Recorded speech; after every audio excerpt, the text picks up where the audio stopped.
Assalamualaikum. Welcome back to my YouTube channel Kita Diaspora. So today kita dalam episod seterusnya. Ain pun dah lupa episod berapa. So today Ain ada special guest, very special guest dengan Ain. But before that, Ain pun perkenalkan guest kita. Ain nak remind you all, don't forget to like, comment, share and also subscribe this YouTube channel untuk tanda support we all. So today I will introduce you Chef Chandi. Hi. Chef Chandi ada satu restoran. Nama restoran Chef Chandi is Kopitiam by Chandi. The location dekat Abu Dhabi. So yes, Chef, thank you so much for be with us. You're welcome. And thank you for having us also. Thank you too. Yeah. So Chef, like if you don't mind, like you can introduce yourself, your background, and then how long you've been here, and how's your journey until you open restaurant ni lah, Kopitiam. Okay. First of all, thank you so much, Ain, Yeah. to be here to interview me. And thank you, of course, to your crew as well. Dan before I start further about my background and all that, I just want to share with you, say, not only with you, with the team or whoever supported me to up to this level. Of course, family saya di sini dan family saya di Malaysia. Yeah. Tak lupa kawan-kawan saya yang memberi motivation for me to reach to this level. Yeah. I mean, almost 19 bulan sekarang dan alhamdulillah semua berjalan dengan lancar buat masa ketika ini. Saya Chandi, nama gelaran di UAE. Nama gelaran nickname. So actually saya start nama penuh saya T Chandran ya. T Chandran. Dan hijrah ke UAE pada tahun 2006. Okay. On September actually. Dan start bekerja di bidang hospitality, hotels, perhotelan. Selama 15 tahun di sini. Dan sebelum tu saya bekerja di Malaysia di bidang perhotelan selama 13 tahun. Wow. So jumlahnya 28 tahun di bidang perhotelan, tapi bukan di kitchen. Oh. Well, saya saya bekerja di bidang bahagian atau department kita panggil di hotel, housekeeping dan laundry. Itu adalah kerja saya daripada pada permulaan ya. And then bila saya pindah ke sini dan saya sambung di bahagian housekeeping dan laundry sehingga ke tahun 2021 di mana saya rasa bukan saya seorang saja tapi ramai yang mengubah bidang mereka so called as soon as COVID came into our life. Yep. So everything changed. I mean, Exactly. not only the people change, but everything changed. Yeah. So tahun 21 pada bulan April saya tamatkan basically di bidang perhotelan dan start memikirkan sama ada apa saya nak buat. Tetapi sebelum memulakan Kopitiam ni, saya telah pernah masak di rumah. Okay. When we talk about masak di rumah, ini adalah hobi saya. Yeah. Actually saya suka memasak, tapi bukanlah sebagai profession. Yeah. So I only cook for my family, friends, and then tak sangka sekarang hala tuju saya Become a career for you. yes. Yeah. So dan sewaktu masak di rumah, saya cuba atau orang kata apa dalam bahasa apa test market lah kan. Test the water. Ya, test the water lah. Test the Sama water. ada benda ni akan sukses atau tidak. Yeah. So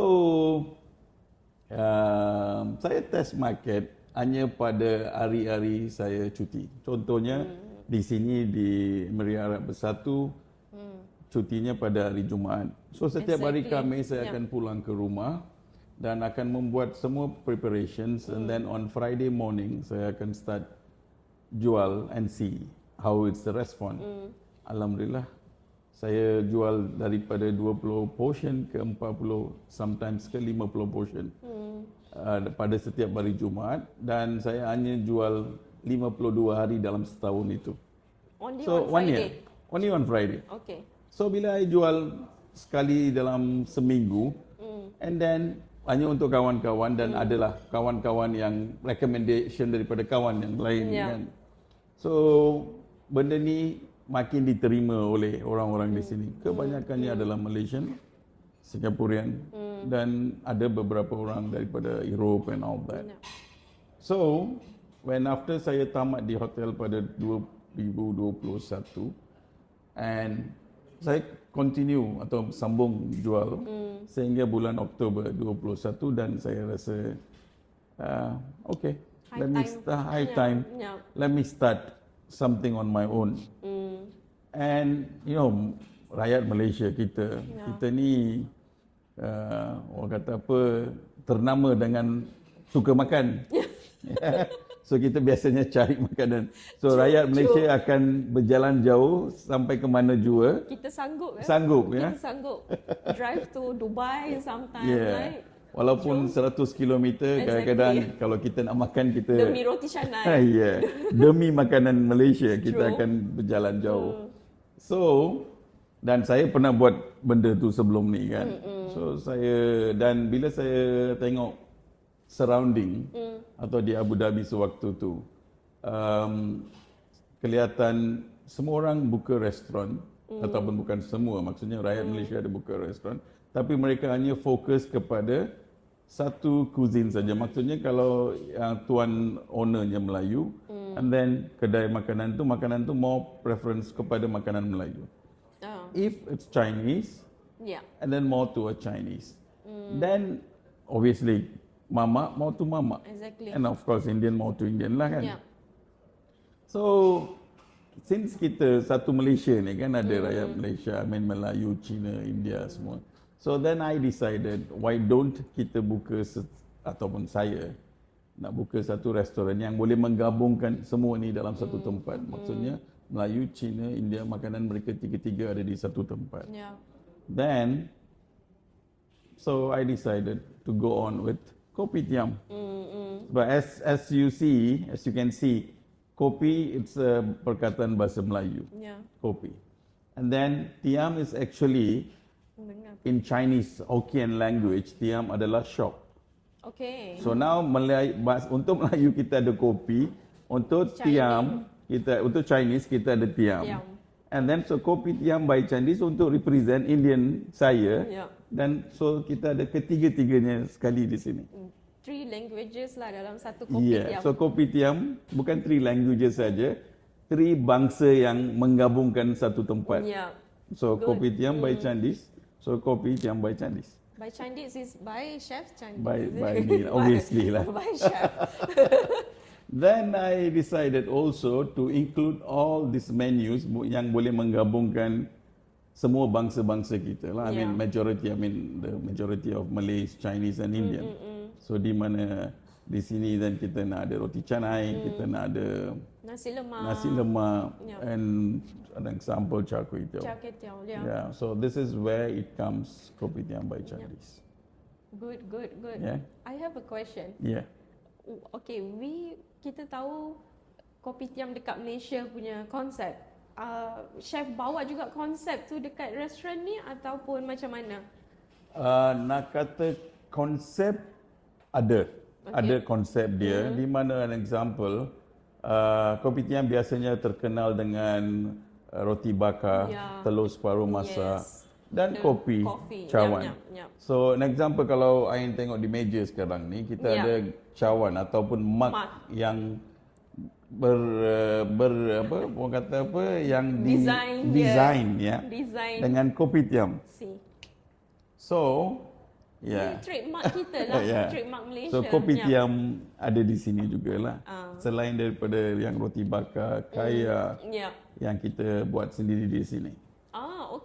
So kita ada kaya, kita ada beberapa makanan yang kita hasilkan sendiri di sini. In-house, yeah. Is it complicated for you to get the local stuff, for example, like a bunga kantan? If one of your menu ada bunga kantan, daun pandan. Okay. Is it difficult? Like Nissan, obviously, Gula Melaka. Yeah. Yeah. Obviously there is a challenges untuk memang banyak cabaran untuk mendapatkan makanan yang ini sebiji ataupun sama rasa bagaimana di Malaysia. Yeah.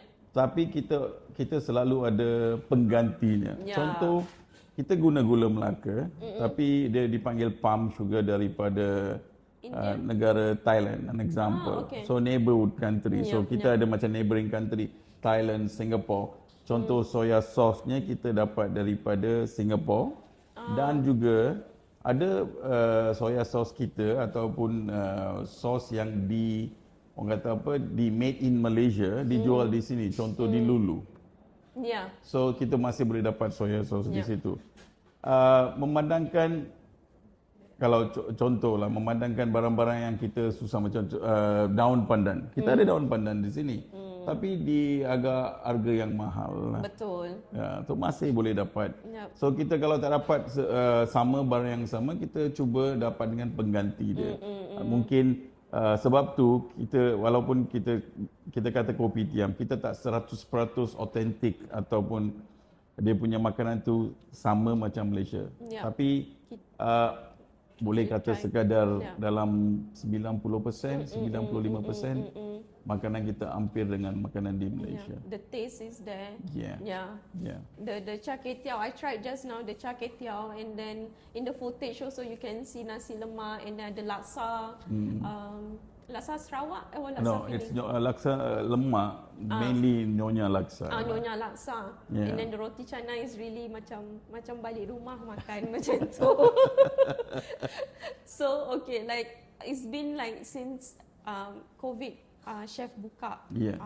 kopitiam. Yeah. What is the biggest achievement that maybe in your life, like personal achievement, and Okay. also awards that if you receive anything or apa saja yang chef rasa okay, this is my serious thing and I dah achieve something, because before this chef daripada hospitality Okay. and then now you are the F&B. Background, Yeah. yeah. Okay. Dari segi pencapaian saya dalam bidang perhotelan, saya pernah diberikan atau dianugerahkan sebagai Laundry Manager of the Year pada 2011 di Emirat Arab Bersatu. UAE. Ya, UAE dan sewaktu tu dia bukan hanya di UAE saja tapi ditandingkan sebanyak semua negara yang GCC. ada di GCC, Middle Eastern, okay. Middle East. So around 23 negara. So itu dari segi personal. You are Ya. wow. Itu wow. pada 2011. Wow. Dan saya actually bila saya bermula atau memulakan sesuatu, saya bukan fokus untuk mendapat anugerah ke tidak. Tapi saya akan bersungguh-sungguh walaupun benda tu baru atau tidak, saya akan memberi the best masa yang seboleh-bolehnya untuk mencapai sesuatu. Yeah. Di UAE bila saya buka kopitiam, target saya adalah untuk memperkenalkan makanan Malaysia. Yeah. Dan membawa makanan Malaysia sebagai satu cuisine yang popular di sini. Yeah. Contoh kalau bila kita kata Asian food, mainly orang pertama akan fokus kepada Chinese food or Indian food or Thai food dan Japanese food. Yeah. Nobody will think about there's a Malaysian food, there's a exactly. Chinese food. Yeah. Kalau kita tengok sekarang Korean food is very popular. So but alhamdulillah nama Malaysia telah diumumkan this time dan saya telah mendapat anugerah atau boleh kata award, dan memang award pun dalam short span of time, dalam jangka masa 12 bulan Kopitiam by Chandis telah dianugerahkan highly commended budget restaurant by Time Out Abu Dhabi. Wow. So itu adalah satu pencapaian yang terbaik dalam masa yang singkat. Betul. 12 bulan hingga 14 bulan nak capai sesuatu di Abu Dhabi atau di UAE bukan is not senang. easy. Yeah. Bukan senang. Super Tapi proud as with I you. said, alhamdulillah dah Yeah. capai sesuatu Yeah. dan benda tu tidak terhenti di situ. Yeah. Malah Kopitiam by Candi sekali lagi pada bulan Julai kalau tak silap saya tahun 2023 ni telah di shortlistedkan sekali lagi, tapi kali ini bukan di Time Out tapi di Fact Dining Awards, di mana dia punya keputusannya akan diketahui pada bulan Oktober yang akan datang, which is next month. Yeah. Kalau being shortlisted. Dan shortlisted around 15 restaurants. The whole UAE? Abu Dhabi. Okay. Yang Time Out 10 shortlisted dan bukan hanya di biasanya dia punya kategori ataupun dia punya award shortlisted bukan pada hanya Malaysian food ke apa, tidak. Dia akan pilih semua the whole cuisine whatever popular in UAE. Yeah. Saya ditandingkan ataupun bersama dengan shortlisted bersama Vietnamese, Thai food, Ethiopian, Arabic, Lebanese, Italian, Jamaican dan banyak lagi, 10 buah negara, di mana sekarang dengan Fact Dining Awards saya digrupkan dalam 15 restoran shortlisted dan ada beberapa restoran di sini yang diklasifikasikan bersama saya. Dah lama di Abu Dhabi atau memang mereka adalah veteran. Senior lah, otai lah. Senior otai lah ya. Wow, good. Yeah. Tumpang bangga, at least ada Malaysian restaurant yang mewakili. Kita in Abu Dhabi is only a few kita ada few restaurants less than 5 I think. Yang membawa makanan Malaysia ke sini, betul. In Abu Dhabi itself, so memang tak banyak. So that's why just now like earlier chef cakap kita kat sini sanggup drive beratus-ratus kilometer just to eat our Malaysian food in Dubai last time. So now Kopitiam by Candi is one of the restaurant dan memang ada dekat Abu Dhabi. So chef, like if you can like share with me, because cerita chef ni memang buat Ain seriously daripada hati Ain. I feel like macam bangga because you daripada background lain and then you switch and then short period and then you achieve so many, like it's a big things for you.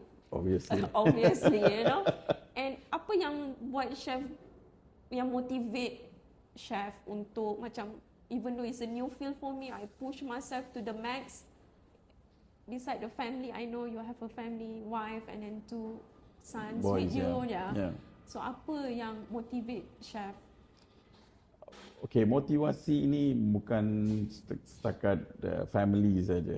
As I said from the beginning, family di sini, family di Malaysia, dan kawan-kawan saya, dan mereka sentiasa, yang kawan-kawan di UAE sekalipun, mereka akan sentiasa datang memberi sokongan, bukan saja dari segi motivate saya, mereka akan dine di restoran dan akan beritahu komen, and saya sentiasa open for feedback ataupun any approach, because itulah yang akan membuat kita berkembang lagi. Betul. Daripada kita just fikir semua dah perfect, so we step back.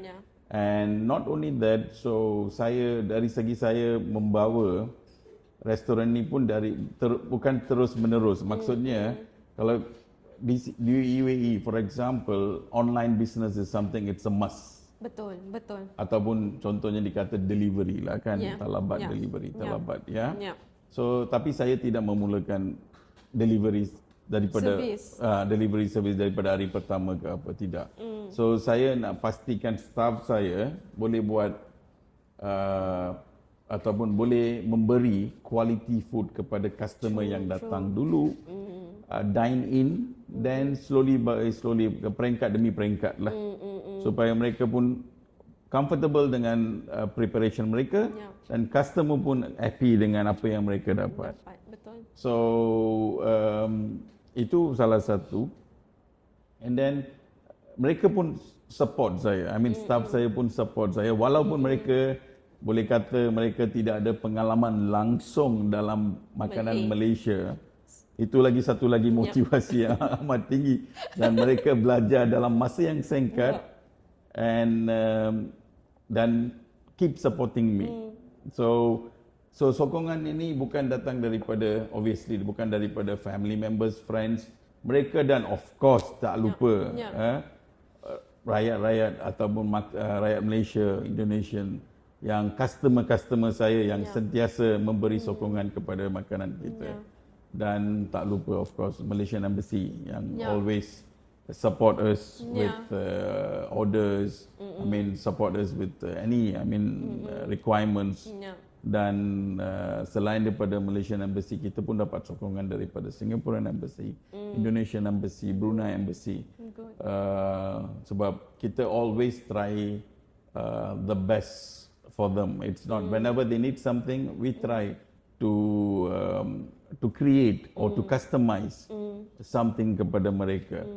And then apa yang telah menjadi unik ataupun Kopitiam by Chandis ni, apa yang unik di sini adalah makanan-makanan yang kita buat ni adalah segar dari segi even daripada seafood, daripada meat dia yang kita guna, ayam ke daging ke, semua kita guna yang segar dan harga pun berpatutan untuk customer. So itu yang membuat mereka pun untuk datang selalu untuk support, dan mereka pun kadang-kadang beritahu, "Chef, why don't you masak ni? Why don't you try ni? Why don't you buat ni?" So whenever mereka beritahu macam tu, saya pun cubalah. So itu semua motivasi. Itu bukan benda senang, bukan kebanyakan tempat susah kita nak tengok chef tu bersua atau betul. Ya. Tapi saya saya jadikan tempat ni berbeza sikit, di mana saya akan jumpa customer dan saya akan welcome mereka dari segi salam sampai mereka pulang. Chef ambil order tau kadang-kadang. Chef ambil order bawa menu. So the hospitality, and then when people come, you feel like warm, and then we feel like home. Betul. Itu. Dan mereka pun kadang-kadang ada juga customer kita yang cakap, okay, saya tak makan seafood. So kita boleh customize semua. So mereka rasa comfortable, dan mereka macam bila datang je boleh minta lah. Okay, why don't you masak begini, why don't you masak begitu. So I tak suka ni, I tak suka tu, I diet, kan, kurang manis, semua. So semua. So daripada yang mana kita pergi kebanyakan tempat, kita tak boleh minta semua ni. Dan di sini semua kita boleh minta. You boleh demand and customize. And kita cuba sentiasa seboleh-bolehnya kita cuba dan beri yang terbaik untuk customer. So semua ni bila mereka lihat dan mereka memberi sokongan kepada saya, dan of course benda ni membuatkan saya to go more. Instead of limited, okay, ini saja yang saya ada. Sentiasa memberi sokongan supaya saya boleh move forward. Sebab mereka nak lagi cuba yang lain, nak cuba lain. Why don't you buat ni, why don't buat tu. So semua sokongan begini lah. True. How many staff you have now, Chef? And it's all Malaysian, or is like imported from Malaysia, or is originally from? Nak kata import export tidak ada lah. Saya ada seorang staff daripada Malaysia, daripada Penang. And selebihnya 9 orang daripada India, Northern India, Southern India, dan daripada Nepal. Yang amat penting adalah semua orang ni tak pernah tahu apa itu makanan Malaysia. Sewaktu saya memulakan restoran ni pada 2000, macam mana Chef nak train tu? 2022, pada bulan 3, sewaktu saya memulakan Kopitiam by Chandis ni, mereka tidak tahu apa-apa pun tentang makanan. So saya memang suka, tapi saya tak give up. Dan sebab saya dah pernah train ramai sewaktu saya bekerja di hotel. So itu menjadi salah satu inspirasi bagi saya untuk train staff-staff yang ada di sini. Training itu lain, tapi untuk mendapatkan hasilnya itu amat susah. Another story pula. So as I said, alhamdulillah mereka pun belajar dan memberi, ataupun mereka pun cuba dan untuk memperbetulkan atau dari segi the perfection untuk memberi dan menghasilkan apa yang baik. Dan satu lagi apa ini saya perlu kena bagi tahu di sini, di mana staf saya memandangkan mereka tak tahu apa tu makanan Malaysia. Example, teh tarik lah. Ya. Bukan, teh tarik amat senang saya rasa. Sirap mandung, cincau. Iya, Okay. ABC, an example. Kita ada ABC di sini. So, staf saya pulang selepas kerja dan dia akan tonton macam mana nak buat ABC di YouTube. Okay? Study. Study. Dan mereka akan cuba sampai mereka dapat buat yang dengan chef nak. apa yang saya nak. Dan hasilnya bagus. Mereka telah buat. They put their own effort also to Yeah. learn. That's a good Yes. thing also. Yeah. Bukan semua orang akan buat benda ni. Exactly. So mereka cuba dan hasilnya ada sekarang. So kombinasi staff 10 orang, ada Malaysian, semuanya Asian. Ada Malaysian, ada Indian, ada Nepali dan hasilnya bagus ya. Good, great. Hasilnya terjadilah kopitiam sekarang. Well established dekat UAE, I should say in UAE, not only in Abu Dhabi. So okay, let's talk about UAE now. Okay. Sepanjang chef ada kat sini, like what do you think the best part? Okay, the best part about UAE. Your personal opinion. Okey, bagi saya dua perkara yang amat penting tentang UAE. Istilah tidak mustahil, nothing is impossible. Exactly. Itu yang pertama. Good one. Yeah. Itu yang pertama. Dan kedua, amat safe di sini. Yeah. Safety. Yeah. Kadang-kadang kita bila cakap pasal UAE kepada orang kita di Malaysia, oh, negara Islam, kita tidak boleh itu, tidak boleh ini, semua macam-macam lah. Betul. Adalah sampai ke leher kena potong lah kan. Macam-macam mereka beritahu walaupun mereka tak sampai ke sini. Itu batuk. Betul. Tapi sebenarnya apa yang mereka cakap di sana adalah tidak betul. Ya. Saya dah di sini selama 17 tahun. Dan yang penting kita kena ikut peraturan di negara orang. True. Kalau kita ikut peraturan di negara orang, dan tahu kita kena sesuaikan diri kita lah. Kita kat negara orang, kita ikut. Orang datang kat negara kita, dia ikut. So things like that. Ya, betul. Amat betul. Itu yang amat betul. Dan maju, negara ini maju dalam masa yang singkat. Dan mereka tak berhenti nak ke depan. Betul. Mereka tak berhenti nak menjadi salah satu negara yang terkenal di dunia. Di dunia. Sentiasa mereka berusaha day by day. Dan mereka tak berhenti. So itu adalah bagus. I think everything is advanced here, right, Chef? Yeah. Advanced and then they keep trying. Yeah. Yang terbaru ke angkasa. 6 6 bulan di angkasa dan baru pulang rakyat mereka. True. Kalau kita tengok rakyat mereka sekarang pun dah mula mula bekerja di supermarket. So mereka they try to push they push their own people to be in the front. True. So semua government beri keutamaan kepada rakyat mereka. So that is the positive side about it lah. About especially UAE. Yeah. True. Negatif ada satu je lah. Apa tu? Panas. Masya Allah. Sekarang tengah summer.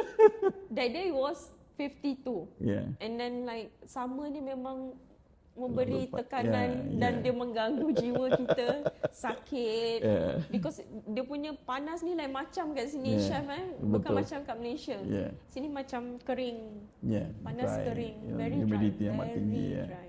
Itu je, panas, cuaca panas. Itu pun untuk jangka masa dalam 3-4 bulan. So Lama, otherwise, Chef. 3-4 lama ya. Lama, Chef. Dia macam winter tu macam cepatlah pula kan. Panas kat sini macam nak merangkak gitu tu. Nak habiskan summer. Sekarang tengah summer. Astaghfirullah. Tapi kita nak winter dah soon kan. Bila dia change dia punya apa nama season dia akan hujan, right? Bila kata hujan ni, Mesti ada something yang berubah. bila kata hujan ni saya rasa sewaktu saya datang dulu 2006, hujan dia dalam setahun mungkin dalam 2 hari, 3 hari dan jangka masa 10 minit setiap hari itu. Itu dulu. Tapi sekarang sebab cuaca panas, kadang-kadang mereka pun cuba untuk menghasilkan hujan sendiri kan. So itu dipanggil cloud seeding. But then itu tak sama dengan apa yang dia reality. But again, walau macam mana pun dia tak sama macam apa yang berlaku di dia kata di negara kita. True. Okay. Next segment kita ada random question. From social media. Like every episode kita akan open the question on the social media so people can ask the guest. They don't know pun siapa guest. Okay. So first question. Apakah perkara yang paling chef rindu kat Malaysia? Quick one. paling yang rindukan adalah makanan Malaysia. Chef masak sendiri lah. Makanan Malaysia beraneka ragam. Makanan Malaysia dan especially saya miss time bulan Ramadan. Yang di mana bazar Ramadan. Stress lah. Dan actually sebelum ni saya sentiasa pulang ke Malaysia time Ramadan. Supaya nak rasa makanan Malaysia. The vibe of makanan Malaysia. That was the first thing. Selain daripada itu, yang kedua saya miss hujan di Malaysia. I agree. Those are the Semuanya. two things, Sedih bila mengenangkan. Betul. Sikit sini during Ramadan they don't have bazaar to sell the food. Like okay they have but they are food. Not Sebab population kita kurang kecil dan sangat. mereka yang majority di sini adalah negara-negara Gulf, Arabic countries dan of course the Indian and Pakistani. So they bazaar ataupun makanan Ramadan more fokus kepada makanan Diorang mereka. punya makanan, exactly. Okay. Second question, what is the different things between Abu Dhabi and Dubai? Two things. Okay. Negara nak kata dua perkara, satu two things Yang pertama senanglah. Shopping. Bagus. Okay, saya. Koleksi shopping di Abu Dhabi kurang sikit daripada Dubai. Itu yang pertama. Yang kedua, bangunan-bangunan yang moden. Yang di Dubai, macam saya kata tadi, tiada yang mustahil. So mereka ada semua di Dubai. Taj Mahal daripada India pun ada di Dubai. Kopi, kopi salinan. Dan those are the things. I mean, more advanced. I mean, Dubai is more advanced, more nightlife, more shopping malls, more parks. And then, bila kata semua mall, so expenses pun more lah. Kat sana, true. So Abu Dhabi is more to like family-oriented place. It's a bit developed. Bukan kata tak developed, tapi not as fast as Dubai. Dari segi. But Abu Dhabi macam more chill compare with Dubai. Lagi segi even traffic. Dubai Traffic is tu people yang macam nak chill life stay in Abu Dhabi, nak macam busy macam duduk kat jalan tar, pergilah duduk kat Dubai. Sentiasa busy di Dubai. So that's why kita choose Abu Dhabi kan. Okay, Chef, the final question, what is the most expensive thing that you pernah beli sepanjang you ada kat UAE? Dia macam personal. I don't know why everyone love to ask this kind of question. I think maybe mentality orang kita mungkin dia rasa macam everything is expensive here. I mean nak kata semua tak expensive. Kira ikut pada badan orang lah. Betul. Kalau kita nak datang sini nak berbelanja mewah, nak beli barang-barang mahal boleh. And then kalau kita nak hidup secara ekonomi pun boleh. Betul. So terletak pada diri masing-masing. So bagi saya paling mahal Lama chef fikir. ialah lama. Dari segi saya pernah makan ingat saya. ada shopping, bukan kata tidak ada lah. Saya pernah makan makanan yang orang kata very common di UAE, yang mana biryani lah. Saya pernah makan biryani pada harga 160 dirham pada tahun 2007. So, kalau biryani harga 160 dirham pada 2060 dirham, makanan ya, pada 2007. Itu mahal waktu tu. Maybe it's plated with the gold, chef. Sentiasa ada je lah. Ataupun sekarang kopi yang disalut dengan emas. Yes, ya. and then the cake. The first episode, our guest makan cake one slice 100 something. So waktu tu, kalau nak kata dibandingkan 2023 dengan 2007, during that time. During that time, Yeah. Itu dari segi makanan. Dan dari segi ini shopping ya, aduh. Patek Philippe. Patek. Belum jadi menteri lagi, aduh. Okey. Tak adalah sampai situ kan. Saya pernah beli jam tangan yang mahal. Ialah untuk hadiah untuk diri lah sendiri. kan. Yeah. Sebab saya pernah pakai, the reason sebab saya belilah nak kata kan. Sebab di Malaysia saya pernah tengok jam tangan ni dan saya pernah pakai yang murah. I mean kopi lah kan. So bila disampai ke sini saya bekerja, of course. Yeah. Selepas kita bekerja untuk diri kita kan. So nak menghadiahkan untuk diri kita. So saya beli jam tangan yang sama, yang original daripada sini. Good. Itu je. Harga dirahsiakan. Faham lah. Tak adalah sampai Patek Philippe. Tidaklah, Patek Philippe tidak. Tak sampai ke tahap tu lah. Tahap yang mampu lah. One day, who knows, chef? InsyaAllah. InsyaAllah, ya. Correct. Betul. Yeah. I think, we had a great time, chef, and thank you so much. Banyak sangat info yang chef share with us, and then this time very inspired me.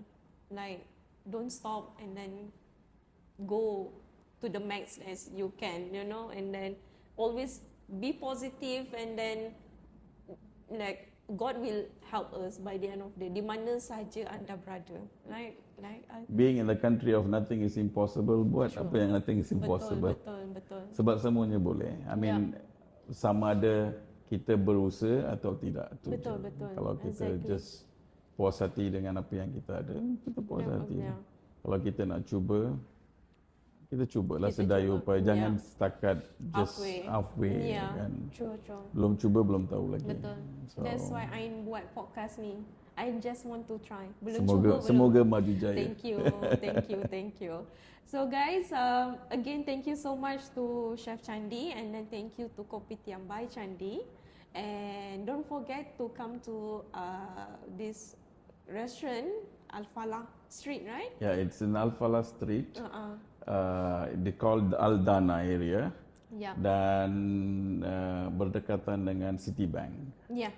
It's just same road street, lah, same street lah, dekat Abu Dhabi. And jumpa chef, confirm chef akan greet you every time without miss. Chef always ada dekat pintu dan greet orang. Itu the best part about Chef Chandi and this restaurant. Thank you. So thank you so much once again. I wish you all the best, chef.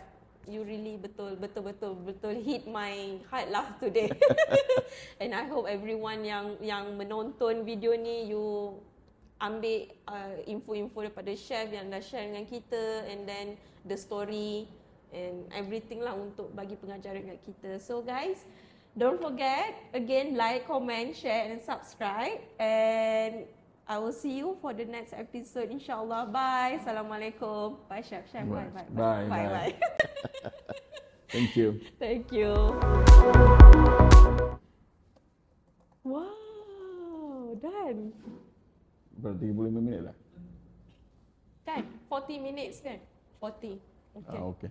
Alhamdulillah. Thank you, chef. Very good ah. Oh, ya ke? Ya.